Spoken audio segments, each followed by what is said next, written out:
গ্রামে তো সব জায়গায় আকালের পরিস্থিতি হয়ে গেছে। মনে হয় না যে এখন এই গ্রামে বেশি দিন থাকাটা উচিত হবে। কাজের জন্য অন্য গ্রামে তো যেতেই হবে। ভূষণ কাজের সন্ধানে অন্য গ্রামের দিকে চলে যায়। চলতে চলতে সে বিজয়পুর গ্রামে এসে পৌঁছায়। সেখানে তার থাকার কোনো জায়গা ছিল না এবং কোনো কাজও ছিল না।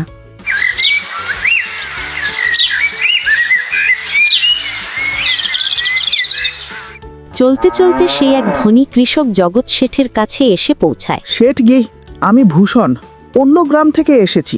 আমাদের গ্রামে আকালের পরিস্থিতি হয়ে গেছে। মানুষের ক্ষেত শুকিয়ে গেছে। গ্রামে এক ফোঁটা জলের জন্যও লোক হাহাকার করছে। যদি আমাকে আপনার কাছে কিছু কাজ দেওয়া যায় তবে অনেক কৃপা হবে বড় ভাই। আরে রে রে, মনে হচ্ছে তোমার অবস্থা খুব খারাপ হয়ে গেছে। ঠিক আছে, আমার কাছে একটা কাজ আছে, কিন্তু মনে হয় না তুমি সেটা করতে পারবে। শেঠজি, আপনি চিন্তা করবেন না। আমাকে আপনি যে কোনো কাজ দিতে পারেন। আমি সেই কাজ পুরো পরিশ্রম আর সততার সাথে করব। আচ্ছা ঠিক আছে ভূষণ, কান খুলে শুনে নাও। আমার কাছে 50টা গরু আর 50টা মহিষ আছে। তোমাকে প্রতিদিন এই পশুদের গোবর পরিষ্কার করতে হবে, আর প্রতিদিন সকাল সন্ধ্যা তাদের ঘাস জল দিতে হবে। মাসের শেষে এই কাজের জন্য তুমি 200 টাকা পাবে। আর হ্যাঁ, দুবেলার খাবারও আমাদের পক্ষ থেকে বিনামূল্যে দেওয়া হবে। বলো, তুমি কি এই কাজ করতে পারবে? আরে বাপরে, 50টা গরু আর মহিষকে সামলানো সহজ কাজ নয়। কিন্তু এখন আমার আর কিছু করারও নেই। আর উপর থেকে শেঠজি দুবেলার খাবারও দিচ্ছেন। ঠিক আছে শেঠজি, আমি এই কাজ করব, কিন্তু একটা অনুরোধ আছে। শেঠজি, যদি আপনার কোনো সমস্যা না হয় তবে আমি কি আপনার গরুগুলোর সাথে গোয়াল ঘরে থাকতে পারি? শেঠজি, আমি এই গ্রামে নতুন, আমার থাকার কোনো জায়গা নেই। ঠিক আছে ভূষণ, তুমি গোয়াল ঘরে থাকতে পারো। জি ধন্যবাদ শেঠজি, আপনার অনেক অনেক ধন্যবাদ শেঠজি। তখন থেকে ভূষণ গোয়াল ঘরে থাকতে শুরু করে এবং কাজ করতে থাকে। ভূষণ, আমার তোমার কাজ খুব পছন্দ হয়েছে। তুমি গরু আর মহিষের ভালো খেয়াল রাখছো, তাই দুধের গুণগত মানও বেড়েছে, আর গরু আগের থেকে বেশি দুধও দিচ্ছে। তাই আমি আজ থেকে তোমার বেতন বাড়িয়ে 400 টাকা করে দিচ্ছি। সে প্রতিদিন ভোরে উঠে গরু ও মহিষের গোবর পরিষ্কার করত, তাদের খাবার দিত এবং সময়মতো জলও দিত। কিছুদিন এভাবেই কাটে। ধীরে ধীরে ভূষণের কাছে ভালো টাকা জমা হয়, যার দিয়ে সে নিজের জন্য থাকার মতো একটা ছোট কুঁড়ে ঘর বানিয়ে নেয়। ওই গোয়াল ঘরে ঘুমিয়ে নাক থেকে গোবরের গন্ধ এখনও যাচ্ছে না। এবার অবশেষে আমি আমার ঘরে শান্তিতে ঘুমাতে তো পারবো।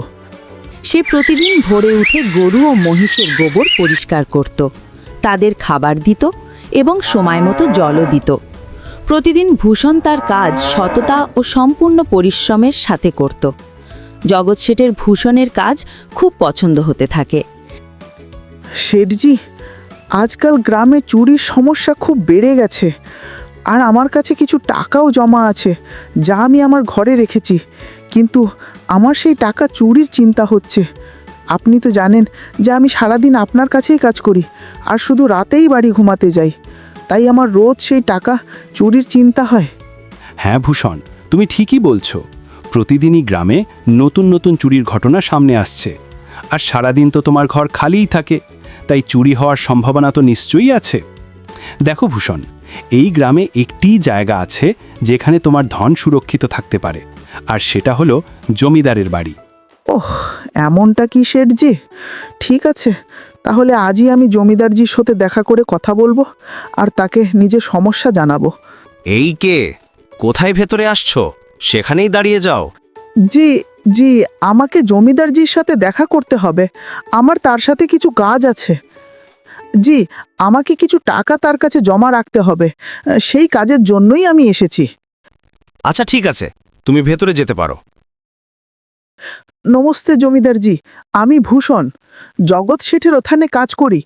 কিছু বছর আগেই আমি অন্য গ্রাম থেকে এখানে এসেছি। জমিদারজি, আমি অনেক বছর ধরে জগৎ শেঠের কাছে কাজ করছি এবং কিছু টাকাও জমিয়েছি। কিন্তু গ্রামে চুরির সমস্যা খুব বেড়ে গেছে, তাই আমার টাকার ঘরে রাখতে আর ভয় লাগছে। আমি আপনার সততার কথা লোকের মুখে অনেক শুনেছি, তাই আমি আমার টাকা আপনার কাছে কিছু দিনের জন্য রাখতে এসেছি। বাহ, এই তো অনেক বড় অঙ্কের টাকা। হ্যাঁ ভূষণ, তুমি ঠিক শুনেছ। এই পুরো 5800 টাকা আছে, আপনি গুনে দেখতে পারেন। জমিদারজি, আপনার অনেক অনেক ধন্যবাদ। এখন আমার চোরের কোনো ভয় নেই, কারণ আমার টাকা সুরক্ষিত হাতে আছে। তোমার টাকা আমার কাছে পুরোপুরি সুরক্ষিত থাকবে। তুমি এখন চিন্তা করা ছেড়ে দাও, আমি সব দেখব। হ্যাঁ ভূষণ, তোমার টাকা আমার হাতেই ভালো লাগে। এভাবেই ভূষণ সততা আর পরিশ্রমের সাথে জগৎ শেঠের কাছে কাজ করতে থাকে। দেখতে দেখতে 2 বছর পার হয়ে যায়। এখন অনেক বছর হয়ে গেল জগৎ শেঠের কাছে কাজ করতে করতে। শেঠজি তো খুব ভালো মানুষ। ভাবছি নিজের জমি কিনে তাতে পরিশ্রম করব, তবেই আমি একজন বড় মানুষ হতে পারব। এখন আমার কাছে যে অল্প কিছু টাকা আছে, আর যে টাকাগুলো জমিদারকে সামলে রাখতে দিয়েছি, সেগুলো নিয়ে জমি কিনব। আজই জমিদারজির কাছে গিয়ে আমার টাকা চাইব। এটা ভেবে ভূষণ জমিদারজির বাড়িতে যালে। জমিদারজি, আমি আমার টাকা ফেরত নিতে এসেছি। আপনার কাছে আমি 5800 টাকা রেখেছিলাম। আরে ভাই সাহেব, আমি তো আপনাকে চিনতেই পারিনি। আরে জমিদারজি, আমি ভূষণ। গত বছর আমি আপনাকে টাকা রাখতে দিয়েছিলাম, কিছু মনে পড়ছে? আপনি কে? আরে এসব মিথ্যে কান্না কেন জুড়েছ? মনে হচ্ছে তুমি ঠগ।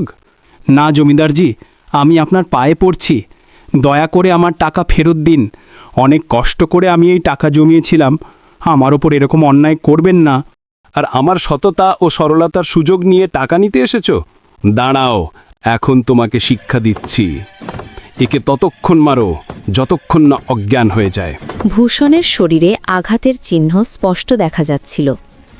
2 দিন ধরে ভূষণ ব্যথার কারণে জগৎ শেঠের বাড়িতে কাজে যেতে পারেননি। তাই পরের দিন জগৎ শেঠ ভূষণের কাছে আসেন।